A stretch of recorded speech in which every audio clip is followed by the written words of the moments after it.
என்ன வேணும் ஸ்கூலுக்கு எல்லாமே இங்கிருக்கு. Super Saravana stores, Chennai, Madurai, Kovai.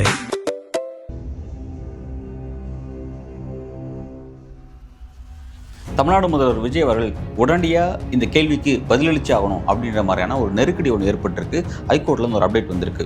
மேலும் அந்த விஷயத்தில் அவர் பதில் சொல்லும்போது அவரோட அரசியல் மீண்டும் அம்பலப்படக்கூடிய ஒரு சுச்சுவேஷனும் அதில் இருக்குது அப்படின்னு பார்த்தாக வேண்டியதாக இருக்குது. அதுபோக அண்ணாமலை தனிக்கட்சி துவங்க போகிறாரா, டெல்லியில் என்ன நடந்துட்டுருக்கு, அவருக்கு என்ன நெருக்கடி இருக்குது அப்படிங்கிறத பற்றியும், ரெண்டாவது காங்கிரஸ் ஒரு குறிப்பிட்ட விஷயத்தில் மீண்டும் திமுகவுடைய தயவை நாடக்கூடிய ஒரு சுச்சுவேஷன் ஏற்பட்டிருக்கு. அது சார்ந்த அப்டேட்ஸும் வந்துட்டு இருக்கு. டோட்டலாக தமிழ்நாடு அரசியல் ஒரு பரபரப்பான சூழலை இயங்கிட்டு இருக்கு. அது என்ன அப்படிங்கிறத பற்றி நம்ம இன்னைக்கு பார்ப்போம். அரசியல் படிப்போம், பேசுவோம், விவாதிப்போம். தமிழக தேர்தல் களத்தின் பல்வேறு கோணங்களை விரிவாக அலசுவோம். நம்ம சேனலுக்கு வரும் புதிய பார்வையாளர்கள் மறக்காம நம்ம சேனலை சப்ஸ்கிரைப் பண்ணி இணைந்திருங்கள்.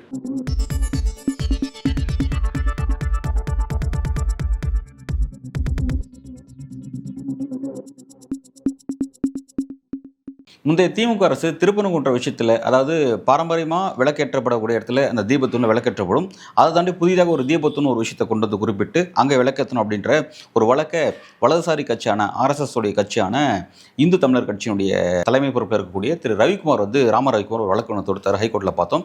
அந்த வழக்கு ஒரு சீரியஸான சென்சேஷனான ஒரு வழக்காக மாறிச்சு. திருப்பரங்குன்ற மலைங்கிற பகுதியை சுற்றி ஒரு பரபரப்பான ஒரு விஷயம்லாம் ஏற்பட்டுச்சு அப்படின்னு நம்ம பார்த்தோம்.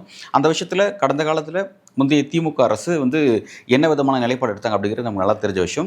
ஹைகோர்ட்டோட தீர்ப்பை நான் நிறைவேற்ற மாட்டேன், அது இங்கே ஒரு மத நல்லிணக்கத்துக்கே பெரிய பிரச்சனை ஏற்படுத்தும் அப்படின்னு சொல்லிட்டு அதில் ரொம்ப எக்ஸ்ட்ரீம் லெவலில் ஃபைட் பண்ணாங்க அப்படிங்கிறத நம்ம பார்த்தோம்.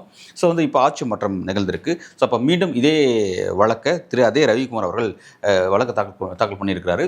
அந்த தீபத்தூணை குறிப்பிட்டு சர்ச்சைக்குள்ளான அந்த பகுதியை தீபத்தூன்னு சொல்லி குறிப்பிட்டு அந்த இடத்துல மறுபடியும் விளக்கேற்றணும் அப்படின்ற ஒரு கோரிக்கையை கொண்டு வந்திருக்காரு. இந்த இடத்துல தமிழ்நாடு அரசு அந்த கேள்விக்கு பதில் சொல்லி ஆகணும் அப்படிங்கிற மாதிரி நெருக்கடி ஏற்பட்டிருக்கு. அதுக்கான டெட்லைனா இந்த மாதம் 22 அப்படிங்கிறதையும் ஹைகோர்ட் ஃபிக்ஸ் பண்ணியிருக்காங்க. இந்த இடத்துல விஜய் அவர்கள் என்ன முடிவு எடுக்க போறார் அப்படிங்கிறத பற்றி, அந்த முடிவு ஏற்கனவே எடுத்த திமுக அரசுக்கு மாற்றான நிலைப்பாடு எடுத்தால் நிச்சயமாக அவர் மீதான பாஜக எதிர்ப்புங்கிற விஷயத்திலையும், இஸ்லாமியர்களுக்கு அவர் எந்த அளவுக்கு அரணா இருக்காரு, பாதுகாப்பாக இருக்கார் அப்படிங்கிற விஷயத்திலையும், அவர் பின்பற்றக்கூடிய மூச்சுக்கு 300 முறை சொல்லக்கூடிய மதச்சார்பற்ற சமூக நீதி கொண்ட ஒரு அரசை நான் நிறுவனம், அதை தான் நான் நடத்துகிறேன் அப்படின்னு சொல்லிட்டு இருந்தார்ல, அந்த விஷயத்துக்கு ஒரு பாதகமான சூழல் ஏற்படக்கூடிய ஒரு வாய்ப்பு இந்த விஷயத்தில் இருக்குது. இது ஒரு பக்கம். ஏற்கனவே இன்னொரு விஷயம் போயிட்டு இருக்கு. அது என்னன்னா, தமிழ்நாட்டில் இப்போ ஒரு ராஜ்யசபா சீட்டு காலியாக இருக்குது. நமக்கு நல்லா தெரிஞ்ச விஷயம். CV சண்முகம் அவர்கள் தன்னோட பதவியை ராஜினாமா பண்ணதுனால அது அந்த போஸ்ட் காலியாக இருக்குது. இப்போ அந்த இடத்துல காங்கிரஸ் கட்சிக்கு TVK விட்டு கொடுத்துருக்காங்க அப்படிங்கிறது ஒரு முக்கியமான அப்டேட். ஏன்னா நேற்று தினம் அதுலேருந்து வரக்கூடிய செய்தியில் இருக்குது. என்னன்னா, அந்த ஒரு இடத்துல ஃபர்ஸ்ட் டைம் TVK டெல்லி அரசியலுக்கு போகிறதுக்கான வாய்ப்பு கிடச்சிச்சு. அந்த வாய்ப்பை அவங்க எடுத்துக்காமல் அதை காங்கிரஸுக்கு விட்டு கொடுத்துருக்காங்க. காங்கிரஸ் மேபி பிரவீன் சக்கரவர்த்தி அந்த இடத்துக்கு MP-யாக தேர்ந்தெடுக்கப்படலாம் அப்படிங்கிற செய்தியில் ஒரு பக்கம் வந்துட்டு இருக்கு. இந்த இடத்துல ஏன் TVK காங்கிரஸுக்கு இந்த சீட்டை விட்டு கொடுக்கணும் அப்படின்ற ஒரு கேள்வி எழுப்பப்படுது. இதுக்கு பல காரணங்கள் இருந்தாலும் அதில் வேலிடான ஒரு முக்கியமான ஒரு காரணம் இருக்குது. அது என்ன காரணம் அப்படின்னா, அது எல்லாருக்கும் தெரிஞ்ச விஷயம் தான், அப்சல்யூட்லி தெரிஞ்ச விஷயம் தான். ஏன்னா விஜய் அவர்கள் டெல்லி அரசியல் குறித்து இதுவரை தன்னோட எந்த விதமான நிலைப்பாடும் அவர் எடுக்காதவர். அந்த விஷயத்தில் ரொம்ப சைலண்டாக இருப்பார். அதாவது பாசிசமாக பாயசம் அப்படிங்கிற திமுகவை அவர் வீழ்த்திட்டார். எஸ், முடிஞ்சு போச்சு, ரைட், ஓகே, ஆட்சி மாற்றம் வந்துருச்சு. பட் பாசிசம் அங்கே அப்படி தானே இருக்குது. அந்த பாசிச விஷயத்தில் இவரோட அரசியல், அதாவது கொள்கை எதிரி இவர் எப்படி ஃபைட் பண்ண போகிறாரு, எப்படி எதிர்க்க போகிறாரு அப்படிங்கிறது இப்போ வரையும் அவர்கிட்ட இருக்கக்கூடிய சில கிரே ஏரியாவாக இருக்குது. பிளாக் அண்ட் ஒயிட்டாக இல்லாமல், கிளியராக இல்லாமல் ஒரு கிரே ஏரியாவாக இருக்குது அப்படிங்கிறத நம்ம பார்க்குறோம். சைலண்டாக இருக்கிறத நம்ம பார்க்குறோம். ஸோ இப்போ ஃபஸ்ட் டைம் ராஜ்யசபா MP ஆனார்னா, நாளைக்கு பிரதமர் மோடி கொண்டு வரக்கூடிய மோடி தலைமையான பாஜக அரசு கொண்டு வரக்கூடிய பல்வேறு திட்டங்கள், அது டீலிமிட்டேஷனாக இருக்கட்டும், இல்லை மாநில உரிமையை பறிக்கக்கூடிய சில திட்டங்களாக இருக்கட்டும், அல்லது மத சார்ந்த இஸ்லாமியர்களுக்கும் கிறிஸ்தவர்களுக்கும் எதிரான சில திட்டமாக இருக்கட்டும், எதுவாக இருந்தாலும் சரி, அதில் இவங்க TVK MP கட்டாயமாக ஒரு நிலைப்பாடு எடுத்தாகணும். ஸோ அதுலேருந்து ஒரு 2.5 வருஷத்துக்கு ஒரு பிரேக்கிங் பீரியட் கிடச்சிருக்கு. ஏன்னா இந்த காலியாக இருக்கக்கூடிய இந்த போஸ்டோட காலகட்டங்கள் 2.5 வருஷம். ஸோ அப்படி ஒரு நெருக்கடியான நிலையை தவிர்ப்பதற்காக இந்த வாய்ப்பை காங்கிரஸுக்கு விட்டு கொடுத்துட்டாங்களா அப்படிங்கிற வலுவான ஒரு கேள்வியை நம்ம TVK நோக்கி எழுப்ப வேண்டியது இருக்குது. ஏன் அப்படின்ற விஷயத்தை நம்ம எழுப்பிட்டுருக்கோம். பட் இப்போ வரையும் TVKலேருந்து ப்ராப்பரான பதில் எதுவும் வரல அப்படிங்கிறத நம்ம பார்க்குறோம். ஸோ இப்போ இந்த இடத்துல பார்த்தீங்கன்னா மோடி எதிர்க்கக்கூடிய அரசியலோ அல்லது பாஜக RSS அவருடைய அந்த தீவிரமான இந்த வலதுசாரி இந்துத்துவ கொள்கையை எதிர்க்கக்கூடிய அந்த அரசியலேருந்து விஜய் தன்னை தப்பிச்சுக்கிட்டாரு அப்படின்ற மாதிரியான ஒரு விஷயத்தை நிறுவ பார்க்குறாரு. ஆனால் பிரச்சனை அதோடு நிற்கிறது கிடையாது. தமிழ்நாட்டில் நிறைய சிக்கல் வந்துட்டு இருக்குல்ல. இப்போ திருப்பரங்குன்ற விஷயத்தில் அவர் என்ன நிலைப்பாடு எடுக்க போகிறார் அப்படிங்கிறத பொறுத்து அவர் எக்ஸ்போஸ் ஆகிறதுக்கு இன்னொரு ஒரு வாய்ப்பு இருக்குது. அதே மாதிரி பார்த்தீங்கன்னா ஏற்கனவே நடந்து முடிஞ்ச இன்னொரு விஷயம், அது என்ன அப்படின்னா, ஹைகோர்ட்டில் வந்த தீர்ப்பு தான் இந்த பக்ரீத்துக்கு அந்த குர்பானி, அந்த பலியிடக்கூடிய அந்த விலங்குகளை பலியிட்டு அவங்களோட அந்த வழிபாடு செய்யக்கூடிய விஷயத்தில் ஒரு தீர்ப்பு ஒன்று ஹைகோர்ட்டில் தான் வந்துச்சு. அந்த விஷயத்தில் தமிழ்நாடு அரசு எடுத்த முடிவு என்னன்னா, விஜய் தலைமையிலான இந்த மதச்சார்பற்ற இந்த அரசு என்ன ஒரு முடிவு எடுத்திருக்காங்க அப்படின்னா, நீதிமன்றத்தோட உத்தரவை கட்டாயம் நடைமுறைப்படுத்துகிற வகையில் நாங்கள் எல்லாத்தையும் பார்த்தோம், கட்டாயம் நடைமுறைப்படுத்தியிருக்கோம் அப்படின்ற மாதிரியான ஒரு பாசிட்டிவான விஷயத்தை, அதாவது தீர்ப்புக்கு பாசிட்டிவான ஒரு ஸ்டாண்ட் எடுத்தாங்க. அதுவே பார்த்தீங்கன்னா இஸ்லாமியர்களுக்கு காலங்காலமாக இஸ்லாமியர்கள் ஒரு மத வழிபாட்டு அவங்க பின்பற்றிட்டு வரக்கூடிய அந்த நிலைப்பாட்டுக்கு எதிரான நிலைப்பாடாக மாறி இருக்கு அப்படிங்கிறத கவனிக்கத்தக்க விஷயம். ஸோ வந்து டெல்லிக்கு போகிறத தவிர்க்கிறது, குறிப்பாக டெல்லி அரசியலேருந்து மோடி சார்ந்த அரசியலேருந்து நம்ம கொஞ்சம் விலகி நிற்கிறது அப்படிங்கிற ஒரு நிலைப்பாடு எடுக்கிறது மூலமாக தங்களை வந்து ஒரு மதச்சார்பற்ற அரசியல் தான் நாங்களும் செய்கிறோம் அப்படிங்கிற விஷயத்தை நிறுவ முயற்சி பண்ணாலும் தமிழ்நாட்டில் பல்வேறு பிரச்சனைகள் வருவதன் காரணமாக அந்த பிரச்சனைகளை அவங்க எக்ஸ்போஸ் ஆகிறதுக்கு அதிகமான வாய்ப்புகள் இருக்குது. இப்படி தான் வந்து இந்த பக்ரீத் குர்பானி விஷயத்திலும் சரி, திருப்பரங்குன்ற விஷயத்திலும் சரி அவங்க எக்ஸ்போஸ் ஆகிறதுக்கான நிறைய வாய்ப்புகள் இருக்குது. அதை நோக்கி அவங்க எப்படி போக போகிறாங்க அப்படிங்கிறத நம்ம வெயிட் பண்ணி பார்க்கலாம். இது கூடவே இந்த அண்ணாமலை அப்டேட் என்ன அப்படின்னு பார்த்தீங்கன்னா, அண்ணாமலை அவர்கள் தனிக்கட்சி துவங்குவார் அப்படிங்கிற விஷயங்கள் வந்து ஆல்மோஸ்ட் உறுதியாயிடுச்சு. இதுக்காக வந்து டெல்லி தலைமையை கன்வின்ஸ் பண்ணுறதுக்காக தான் அவர் டெல்லிக்கு அங்கே போயிருக்காரு. பட் டெல்லி தலைமை இன்ன வரையும் கன்வின்ஸ் ஆகலை, அவங்க அதை ஏற்றுக்கல அப்படிங்கிற மாதிரியான செய்திகள் அங்கே வந்துட்டுருக்கு. குறிப்பாக வந்து பார்த்திங்கன்னா அங்கே என்ன விஷயம் போயிட்டுருக்கு அப்படின்னா, ஆர்எஸ்எஸ், பாஜக, மோடி போன்றவர்கள் வந்து அண்ணாமலையோட தனிக்கட்சியை வந்து அதை வந்து என்டர்டெயின் பண்ண மாட்டேங்கிறாங்க, அதை வரவேற்க மாட்டேங்கிறாங்க அப்படிங்கிற ஒரு விஷயம் வந்து வந்துட்டுருக்கு.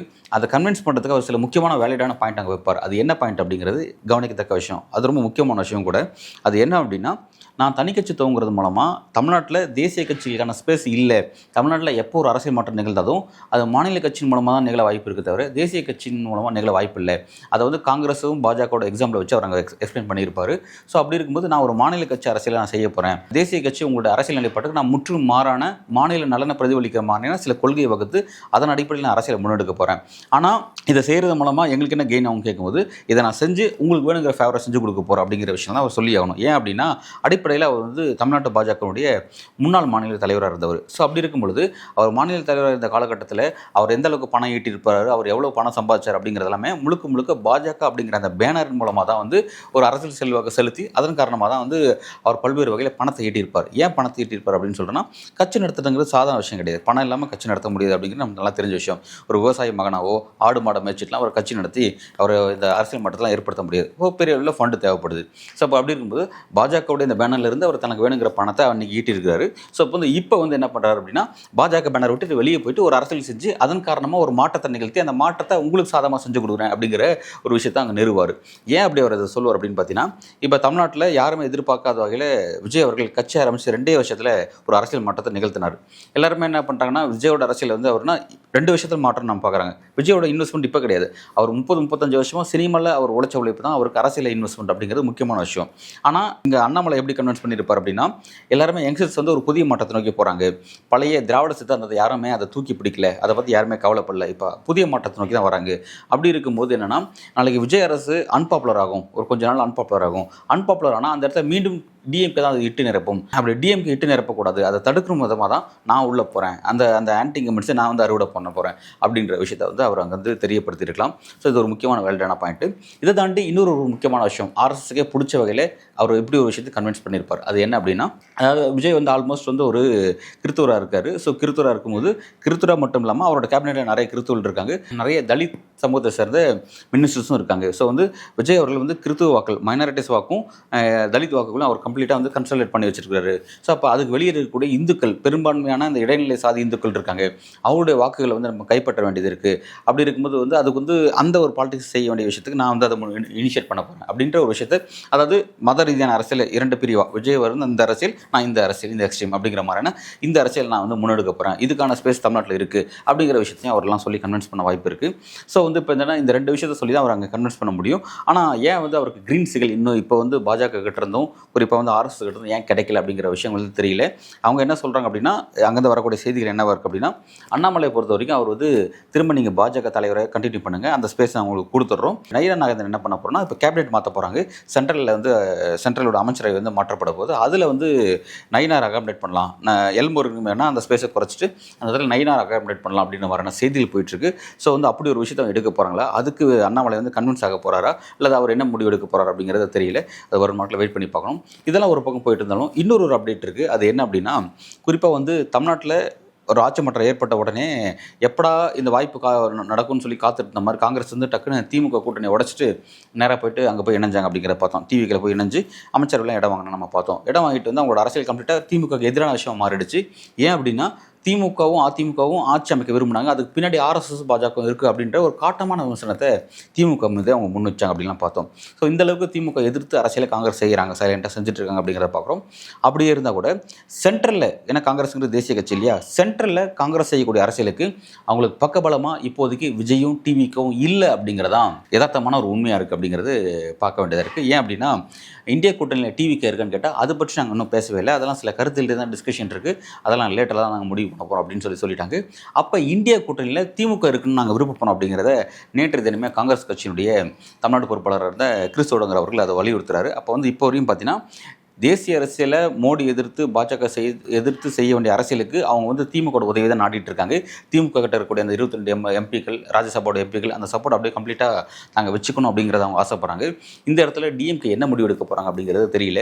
நாங்கள் இல்லைன்னு சொல்லி ஒரு முடிவு எடுக்க போகிறாங்களா அல்லது உங்களோட பயணிக்க போகிறோம் அப்படிங்கிறாங்களா? ஏன்னா திமுகவோட வாயை கலரக்கூடிய ஒரு ஒர்க்கை இங்கே காங்கிரஸ் செய்கிறாங்க. டிஎம்கே இதில் சைலண்டாக இருக்காங்க. இஷ்யூஸ் பேஸில் அவங்க முடிவு எடுப்பாங்க அப்படிங்கிறத நம்ம வெயிட் பண்ணி பார்க்கலாம்.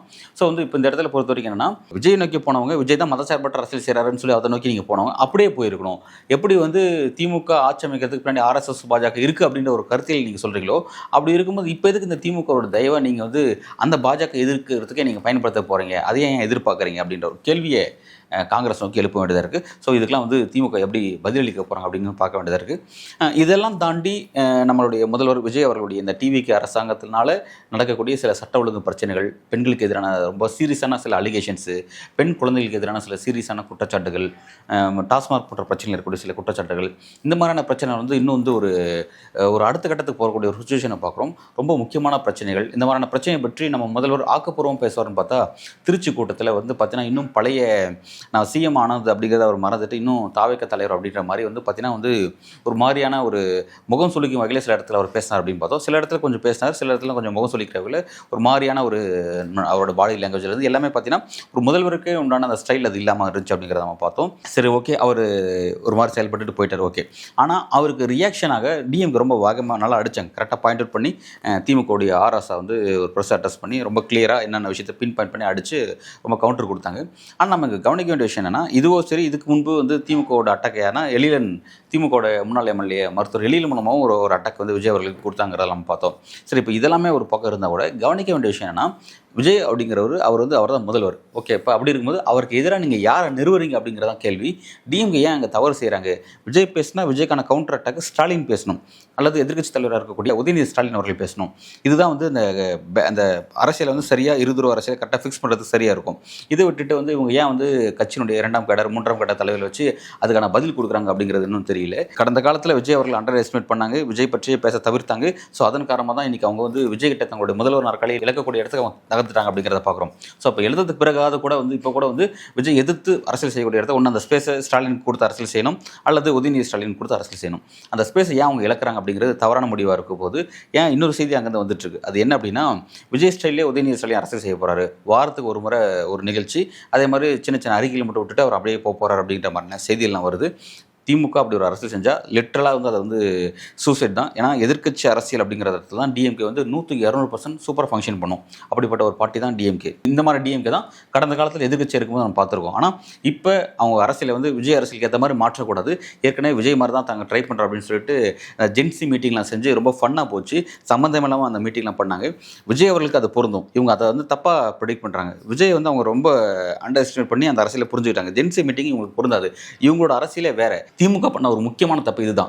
இந்த தப்பின் காரணமாக அவங்க ஆட்சி இழந்தாங்க. அது என்ன அப்படின்னா, மக்களுக்கும் திமுகவும் இருக்கிற அந்த கனெக்ஷனுங்கிறது நீண்ட காலமாக கட் ஆகிடுச்சு. அந்த கனெக்ஷன் இல்லாமல் போனது தான் பார்த்தீங்கன்னா விஜய் அவர்கள் போன்றவங்களாம் அந்த இடத்துல இட்டு நிரப்புறாங்க. ஸோ என்னென்னா, இவங்க அந்த கனெக்ஷனை ரீஇனிஷியேட் பண்ணுறதுக்கு பதிலாக ஜென்சி கூட்டம் பண்ணுறேன், ஜென் ஆல்ஃபாவை நோக்கி போகிறேன் அப்படின்லாம் சொல்கிறது நிச்சயமாக விஜயை பார்த்து காப்பி அடிக்கிறது பொருந்தாது. ஏன்னா அவருக்கு அது நேச்சுரலாக அது வாய்க்கப்பட்டிருக்கு. இவங்களுக்கு நேச்சுரலில் அது வாய்க்கப்படலை. இவங்களுக்கு நேச்சுரல் கொள்கை ரீதியாக கிரவுண்ட்லேருந்து வரக்கூடிய அரசியல் இவங்களுக்கு வாய்க்கப்பட்டிருது. ஸோ இப்போ இதன் மூலமாக தான் அவங்க ஸ்ட்ராங்காக இருந்துச்சு நிற்கணும். தவிர தங்கிட்ட இல்லாத விஷயத்துக்கு அவங்க ட்ரை பண்ணாங்கன்னா, பலவீனத்தில் கான்சன்ட்ரேட் பண்ணாங்க அப்படின்னா பலத்தை இழந்துருவாங்க அப்படிங்கிறதான் கவனிக்கத்தக்க விஷயம். ஸோ அதை புரிஞ்சு அந்த அரசியல் அவங்க முன்னெடுக்கும் போது மட்டும்தான் இந்த அரசியல் ரொம்ப கிளியராக டிவிக்கு நிகரான டிஎம்கே அரசியல் கிளியராக இருக்கும். நாளைக்கு டிவிக்கு டவுன் ஆச்சுன்னா கூட அந்த இடத்துல மறுபடியும் டிஎம்கே எதிர்ச்சிக்கிறதுக்கான வாய்ப்பாக இருக்கும். அப்படி இல்லாத பட்சத்தில் வேறு யாராலும் அதை இட்டு நிரப்புறதுக்கான வாய்ப்புகள் இருக்குது. அந்த இடத்துல இட்டு நிரப்பணுங்கிறது அண்ணாமலை போன்றலாம் உள்ளே வராங்க அப்படிங்கிறதெல்லாம் நம்ம அதையும் கவனித்து பார்க்க வேண்டியதாக இருக்குது. ஸோ அதெல்லாம் எப்படி வரும் நாட்கள் எல்லாமே எப்படி போகுது இந்த அரசியல், அண்ணாமலையோட அரசியல் எப்படி நகர்வு இருக்க போகுது, விஜய் அவர்கள் என்ன செய்ய போகிறாரு, டிஎம்கே தங்களுடைய ஸ்ட்ராட்டஜியை மாற்றி அமைக்க போகிறாங்களா அப்படிங்கிறதெல்லாம் வரும் நாட்களை பொறுத்திருந்து பார்க்கலாம். மிக்க நன்றி.